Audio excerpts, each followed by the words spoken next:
Soyons honnêtes, vous avez probablement tout essayé. Vous avez compté les calories comme un faucon. Vous vous êtes traîné à la salle de sport des dizaines de fois. Et malgré tout cela, cette graisse abdominale est toujours là, bien installée, totalement indifférente, comme si elle avait signé un bail à vie sur votre ventre. Et si la véritable raison n'était pas votre manque de volonté ou vos gènes, mais quelque chose de bien plus profond, quelque chose d'ancré dans votre biologie. Votre corps n'est pas votre ennemi. C'est en réalité un survivant remarquable. Le problème, c'est que son système d'exploitation fonctionne encore avec une version datant de l'âge de pierre. Il ne sait pas que le supermarché est à 5 minutes d'ici. Pour lui, la prochaine famine pourrait arriver dès demain.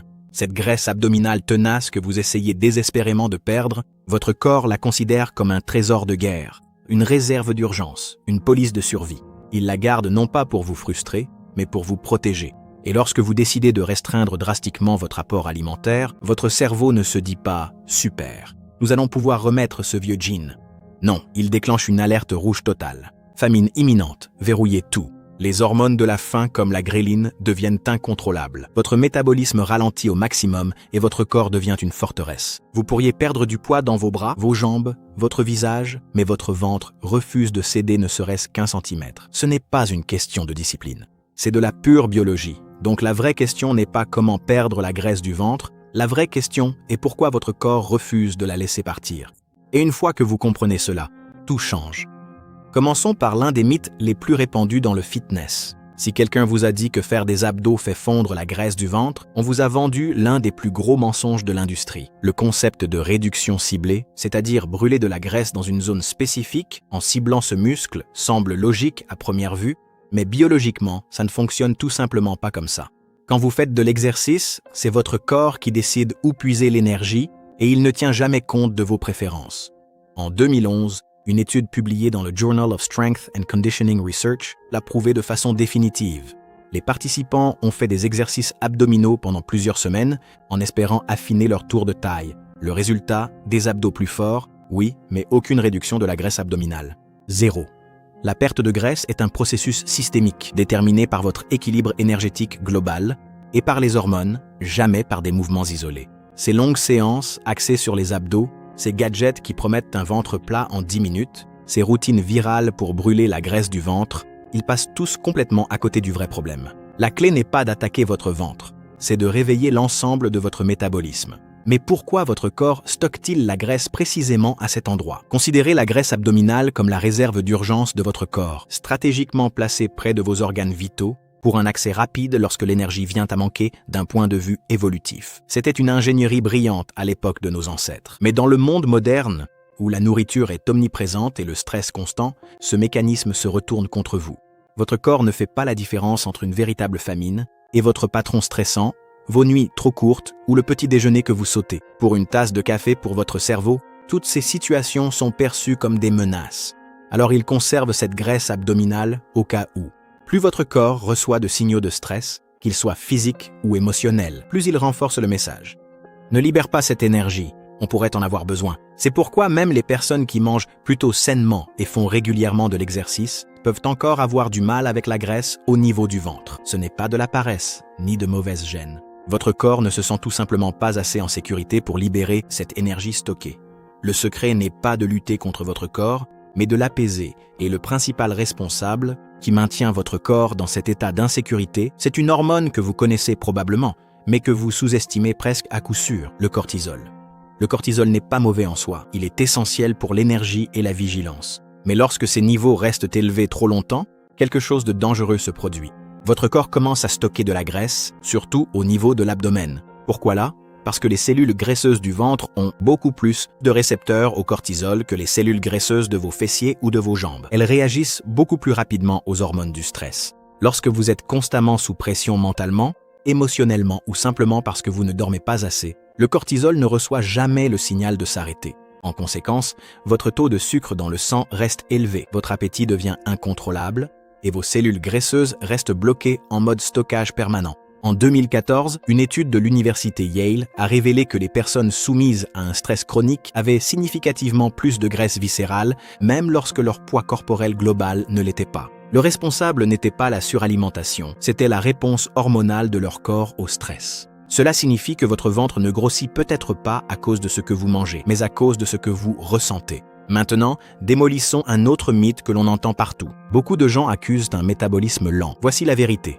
La différence de taux métabolique de base entre deux personnes de corpulence similaire est en réalité étonnamment faible. Ce qui change vraiment, c'est l'efficacité avec laquelle le corps utilise l'énergie. Lorsque vous mangez trop peu pendant trop longtemps, votre métabolisme ne s'arrête pas. Il s'adapte, devient plus intelligent, plus économique, brûlant moins de calories, juste pour vous maintenir en vie. C'est pourquoi les régimes ultra-restrictifs finissent presque toujours par se retourner contre vous. Votre corps, sentant la pénurie, diminue les hormones thyroïdiennes, réduit la dépense calorique et commence à dégrader le tissu musculaire. Et le muscle, c'est votre moteur interne. Si vous le perdez, votre puissance métabolique s'effondre. La solution n'est pas d'affamer votre corps, c'est de l'alimenter stratégiquement. Manger suffisamment de protéines, dormir profondément, développer sa force grâce à l'entraînement en endurance, tout cela envoie à votre corps un message clair. Nous ne sommes pas en danger, tu peux brûler librement. Et une fois que votre corps reçoit ce message, la perte de graisse cesse de ressembler à un combat et commence à apparaître comme une conséquence naturelle. Il y a un moment précis de la journée où votre potentiel de combustion des graisses est à son maximum et la plupart d'entre nous dorment pendant cette période. Ou plutôt, ne dorment pas assez pour en profiter. Parce que le sommeil n'est pas une période de repos pour votre métabolisme, c'est le moment clé. Pendant que vous dormez, votre corps réajuste ses hormones. La sensibilité à l'insuline s'améliore, les hormones de la faim s'équilibrent et l'hormone de croissance augmente pour aider à réparer les tissus et brûler les graisses. Mais quand tu manques de sommeil, tout s'inverse. Le cortisol augmente, la gréline, l'hormone de la faim, explose et la leptine, l'hormone de satiété, s'effondre. Ce chaos hormonal trompe ton cerveau et te pousse à avoir envie d'énergie rapide le lendemain matin. Sucre, glucides, caféine, tout ce qui est réconfortant et instantané. Des chercheurs de l'université de Chicago ont découvert que dormir moins de 6 heures par nuit peut augmenter le stockage des graisses de plus de 30%, même avec un apport calorique identique. Le manque de sommeil ne fait pas que te fatiguer. Il reprogramme ton métabolisme pour conserver la graisse au lieu de la brûler. Dormir n'est pas de la paresse, c'est une stratégie métabolique. Mais même si tu dors bien, il existe un cristal blanc qui peut discrètement saboter tous tes efforts. Voici une vérité difficile. Le sucre se cache à la vue de tous. Tu pourrais penser l'avoir éliminé, mais il se trouve partout. Dans les yaourts, dans les sauces, dans les barres protéinées, dans les soi-disant boissons saines. Chaque fois que ce sucre caché entre dans ton sang, ta glycémie grimpe, l'insuline inonde ton organisme et ton corps reçoit un message clair. Stocke la graisse, ne la brûle pas. Le rôle de l'insuline est d'acheminer le glucose dans tes cellules pour fournir de l'énergie. Mais lorsqu'elle est constamment élevée, les cellules finissent par perdre leur sensibilité à celle-ci. C'est ce qu'on appelle la résistance à l'insuline. Et devine où finit l'excès de glucose. Directement sur ta ceinture abdominale. Ton foie le transforme en triglycérides, qui s'accumulent ensuite sous forme de graisse viscérale. C'est un processus lent et silencieux, qui se déroule bien avant que toute prise de poids ne devienne visible. C'est pourquoi les gens disent de souvent « je ne mange même pas tant que ça ». Mais je continue à prendre de la graisse abdominale. Le problème, ce ne sont pas les calories, c'est un dérèglement hormonal lié à l'insuline. Réduire le sucre n'est pas qu'une question de volonté, c'est une question de reprogrammation de ton rythme hormonal. As-tu déjà perdu du poids rapidement pour le reprendre encore plus vite? Ce n'est pas un échec personnel, c'est la biologie. Quand tu restreins trop sévèrement ton alimentation, ton corps pense qu'il est en danger. En réponse, il ralentit ton métabolisme, augmente les hormones de la faim et stocke la graisse de façon plus efficace. Au moment où tu recommences à manger normalement, ton corps, toujours en mode survie, s'accroche à chaque calorie. C'est l'effet rebond. Des recherches des National Institutes of Health ont montré que, après des régimes extrêmes, le métabolisme de base des personnes peut chuter jusqu'à 15% et parfois rester aussi bas pendant des années. Tu manges comme avant, mais tu prends du poids plus facilement qu'avant. C'est un filet de sécurité biologique cruel, conçu non pas pour te garder mince, mais pour te garder en vie. Le chemin le plus intelligent n'est pas d'affamer ton corps, c'est de reconstruire sa confiance. Une réduction calorique progressive et durable, combinée à un entraînement de force et à un apport adéquat en protéines, envoie un signal de sécurité. Et lorsque ton corps se sent en sécurité, il relâche ce qu'il s'efforçait autrefois de préserver. Il existe encore un mur invisible que la plupart des gens ne voient jamais arriver. La résistance à l'insuline est souvent la barrière cachée qui se dresse entre toi et la perte de graisse. Quand tes cellules cessent de bien répondre à l'insuline, ton corps en produit encore plus pour compenser et des niveaux élevés d'insuline désactivent littéralement la capacité de ton corps à accéder à l'énergie stockée.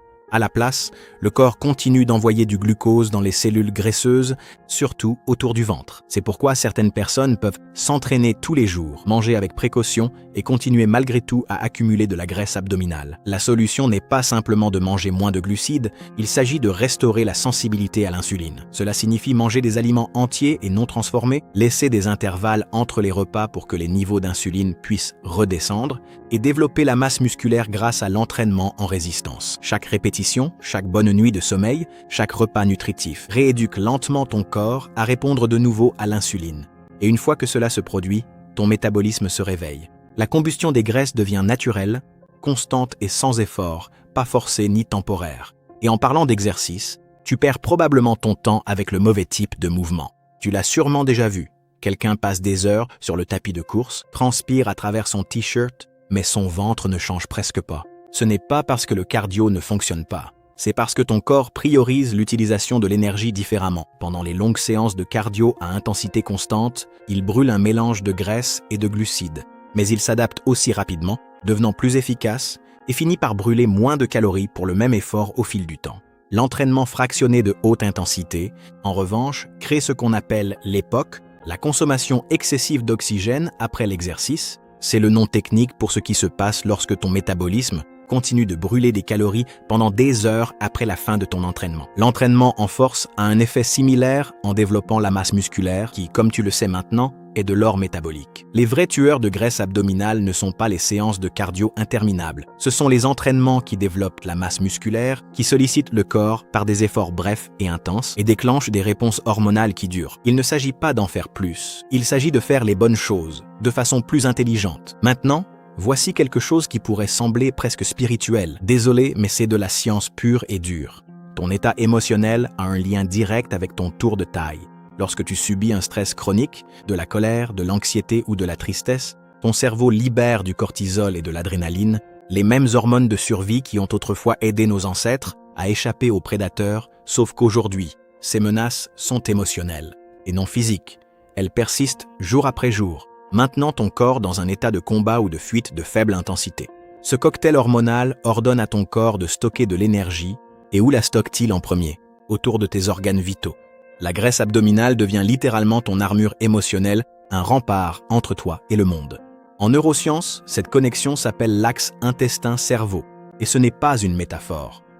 Ton intestin est tapissé de plus de 100 millions de neurones, qui communiquent en permanence avec ton cerveau, par le nerf vague, lorsque tu es tendu ou submergé émotionnellement, la digestion ralentit, l'inflammation augmente et ton métabolisme en souffre. Guérir ton corps, donc, commence par prendre soin de tes émotions. La méditation, l'écriture dans un journal, la thérapie ou simplement prendre du temps pour toi, ce ne sont pas des habitudes douces, ce sont des outils biologiques pour réguler la graisse. Et l'outil le plus simple est celui que tu as toujours avec toi. La plupart des gens ignorent que la façon dont ils respirent façonne rapidement leur métabolisme. La respiration superficielle maintient ton système nerveux dans un état d'alerte constant, ce qui augmente le cortisol et la glycémie. La respiration lente et profonde fait l'inverse. Elle active ton système parasympathique, le mode repos et digestion. Cela réduit les hormones du stress et améliore l'apport en oxygène à tes tissus. Une étude de la Harvard Medical School a montré que pratiquer la respiration diaphragmatique lente pendant seulement 10 minutes par jour peut réduire significativement le cortisol et améliorer la sensibilité à l'insuline. Quelque chose d'aussi simple que de bien respirer peut littéralement changer la façon dont ton corps traite la graisse. Respirer. Ce n'est pas seulement une question d'air, c'est une question de contrôle, d'équilibre et d'apprendre à ton corps à sortir du mode survie. Mais toutes ces bonnes habitudes peuvent être sabotées par de petits comportements quotidiens qui passent complètement inaperçus. Ce ne sont pas les grosses erreurs, les séances de sport sautées ou les énormes repas de triche qui font généralement le plus dérailler les progrès. Ce sont les petites habitudes répétées auxquelles personne ne fait attention.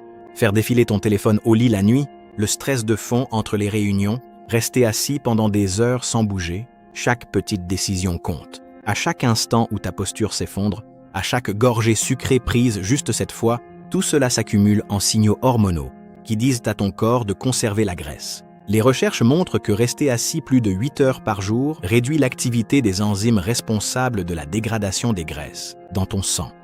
Ajoute à cela l'exposition constante à la lumière artificielle et aux écrans bleus qui perturbent ton rythme circadien, et ton métabolisme se retrouve coincé dans une boucle d'énergie basse. Mais la solution n'est pas la perfection, c'est la conscience. Lève-toi 1 fois par heure. Expose tes yeux à la lumière naturelle du soleil dès le matin. Fais de courtes promenades après les repas. Bois suffisamment d'eau, fixe des limites avec tes appareils électroniques. Ces petits ajustements peuvent ne pas sembler spectaculaires, mais ensemble, ils murmurent à ton corps. Nous prospérons, nous ne faisons pas que survivre.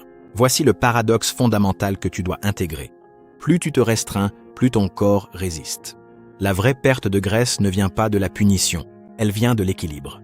Lorsque tu manges des aliments nourrissants, bouge ton corps avec plaisir et repose-toi vraiment.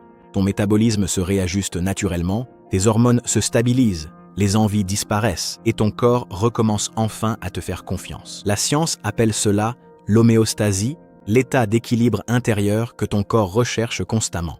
Un équilibre émotionnel compte tout autant. La culpabilité et l'anxiété qui accompagnent les régimes font souvent plus de mal qu'un petit écart occasionnel.